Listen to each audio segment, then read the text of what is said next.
Hi everyone. In this session, I'm going to introduce the Great Scholarship Scheme, which is a flagship UK government supported initiative for international students. These scholarships partially fund postgraduate study at UK universities and are coordinated, promoted, and part funded by the British Council.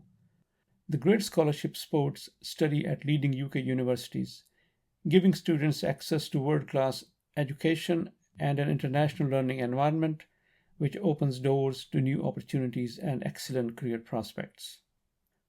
In today's session, I will summarize the essentials of the Great Scholarship Scheme and will cover topics such as the qualifying countries, key features and scholarship amount, participating universities and subject areas, eligibility and selection criteria, the application timeline, and how to apply.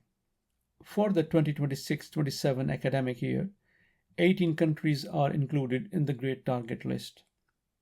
Together, they offer more than 140 scholarships across 60 universities in all four nations of the UK: England, Scotland, Wales, and Northern Ireland. Here is a list of the countries eligible for the 2026-27 cycle. Most are from Africa and Asia, with a few European countries such as France, Spain, and Italy. Your first step is to check whether your country appears on this year's list. It is important to note that the list changes every year. Some countries are added, others removed, so eligibility can shift from one cycle to the next. And if your country is not included this year, you may become eligible in a future cycle. The numbers in brackets show how many universities are offering scholarships to students from each country. For example, 8 universities are offering scholarships to Bangladeshi students, 9 to Chinese students, and 13 to Indian and 13 to Pakistani students. What are the key features of the Great Scholarships? They're open only to international students, so if you are a home student, you're not eligible to apply for these. They support one-year programs and are only available for taught postgraduate courses. This means that if you are applying for a research degree, such as an MSc by research or an MPhil by research or a PhD, you are not eligible to apply for these scholarships. Who funds these scholarships and what is the amount of the scholarship? Funding comes jointly from the UK government via the Great Britain Campaign, the British Council, and the participating universities. The minimum amount is £10,000, but some universities offer more. For example, universities of Warwick and Manchester offer up to £15,000. Brunel University offers up to £12,000. This funding is applied directly to reducing your tuition fees, which means that students won't receive any money in their bank accounts. And they must still budget for living costs, travel, accommodation, visa fees, and healthcare. Where will you study? You will study at some of the UK's most respected higher education institutions, including Russell Group universities. I will prepare a separate introduction to these. Post 1992 universities. Again, I plan to give a separate presentation on these. And specialist institutions such as those focused on creative arts. In total, over 60 UK higher education institutions are participating in the Great Scholarship Scheme for the current cycle. What subjects are being offered?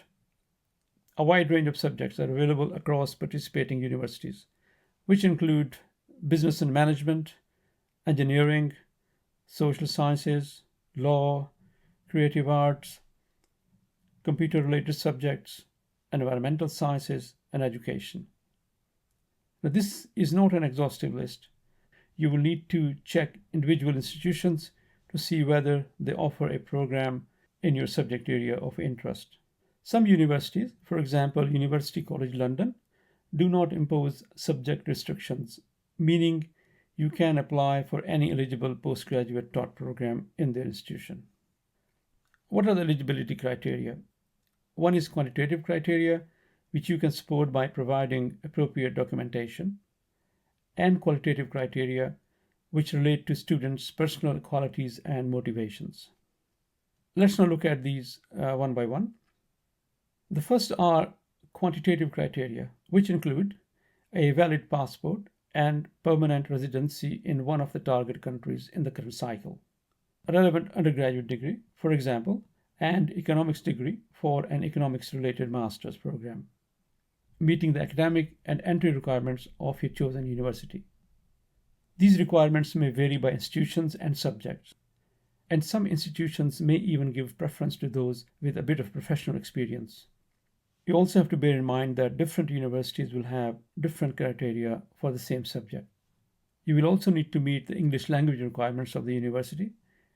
As a general rule, most programs require an English language score of 6.5 or higher. What are the qualitative criteria? You need to demonstrate clear motivation and genuine interest in your chosen subject.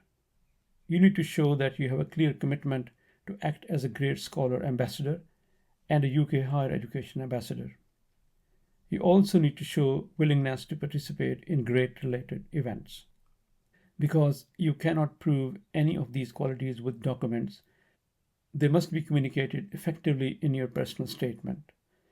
This is an area where we can support you. What do the selection committees look for? First of all, they will look at your academic ability. This is quantitative and will be judged through the documents that you provide with your application. For example, transcripts and English language score. Your motivation, aspirations, and career goals.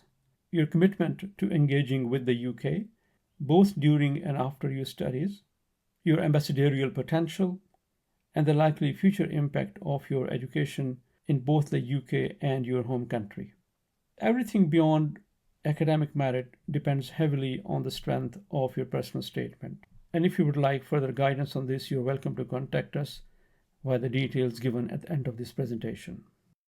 What is a typical timeline for applications? Postgraduate course applications open in autumn and winter, which means they're open now. Great scholarship applications run from March to May. Universities release scholarship decisions by mid to late June, and most courses begin in September, with some starting in October. What is the application process, which is in a way fairly straightforward? You visit the great studyuk website. Link is given below in the description. Check whether your country is included in the current cycle. Review participating UK universities for your country and the subject area. Shortlist one or more universities of interest because you can apply to multiple institutions. You apply for admission. Note that deadlines vary by university. So if you are applying to multiple universities, you may have different application deadlines. You receive an offer from one or more institutions. Now you're ready and eligible to apply for a great scholarship. Your university or universities of choice will send you further information about the application process. You can apply for the Great Scholarship to multiple universities, but you can accept only one award.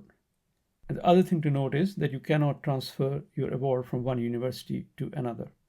Final decisions are usually released by mid-June and certainly by the end of June. This timeline will give you sufficient time to apply for your visa, submit any required documents, and prepare for your travel. What are my top tips for students? Apply as early as possible. This will show that you are actually really motivated. Prepare your documents and correspondence professionally. Use correct names, clear formatting, accurate spelling, and punctuation. This is really important, and the selection committees look at these things really closely. Invest time and effort in writing a strong personal statement. What are the chances of your success? If you have an excellent academic record and have good language scores, then very high. But the statistical average success rate is around 10 to 15%. It is slightly lower for science, technology, engineering, and medicine and business subjects, as they are highly competitive. It is slightly higher for arts, humanities, and social sciences, but not by a great margin. Okay, this is all I'm going to talk about in this session. I hope I have given you sufficient information about the scholarship and to get you started on your application. If you would like further support at any stage of your application, please contact us by email for further information. I hope to see you in the next presentation. Bye for now.